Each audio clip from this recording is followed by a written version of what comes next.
В акции памяти приняли участие ветераны войны и школьники. Они с трепетом просматривали кадры военного архива мартовской наступительной операции. В зале была тишина. Кадры и музыка вновь напомнили о тех кровавых событиях. Военная операция марта 1993 года унесла сотни жизней и покалечила тысячи судеб. Даже сегодня, спустя столько лет, вспоминая эти трагические события, сложно сдержать эмоции.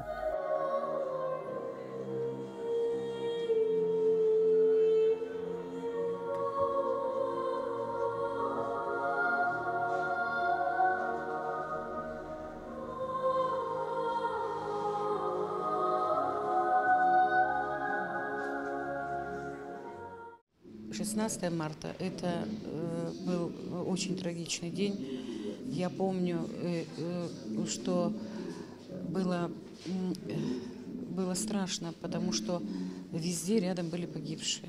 Мы грузили раненых в скорую помощь, отвозили их. Сегодня я хочу преклониться перед матерями погибших, которые воспитали таких героев. Сегодня ветераны войны в один голос говорят: тогда, как никогда, нужно было проявить мужество и героизм. Бойцы делали все, что могли, чтобы приблизить заветную победу.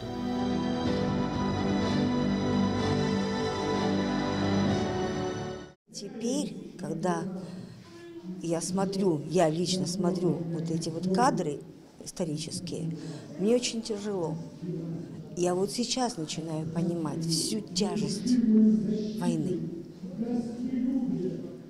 Тогда мы шли за своей победой. Мы не задумывались о том, что жизнь наша висит на волоске каждую секунду, каждую минуту. Это история, которую надо передать нашим детям, будущим поколениям, чтобы это сохранить. Для того, чтобы строить мир, нам нужно помнить о войне. Если мы не используем опыт войны в мирных целях, грош цена всему тому, что было. Мы должны помнить о том, какие мы потери понесли, какой генофонд мы потеряли. Акция – это напоминание всем, что мы не забыли и не забудем.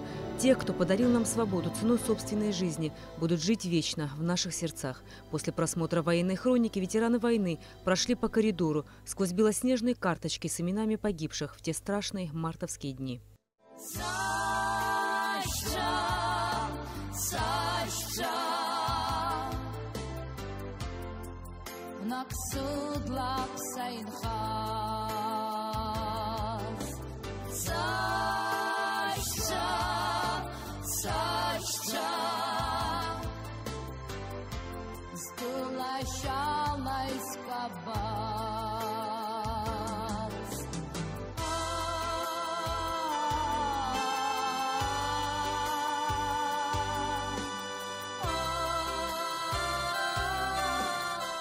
А в небо над Нижней Широй, где 25 лет назад шли ожесточенные бои, устремились белые шары в память о погибших героях. На мосту через реку Гумиста горят свечи. Крошечные огоньки вспыхивают один за другим и освещают дорогу, по которой когда-то наши бойцы пробирались в столицу, прокладывая путь к победе.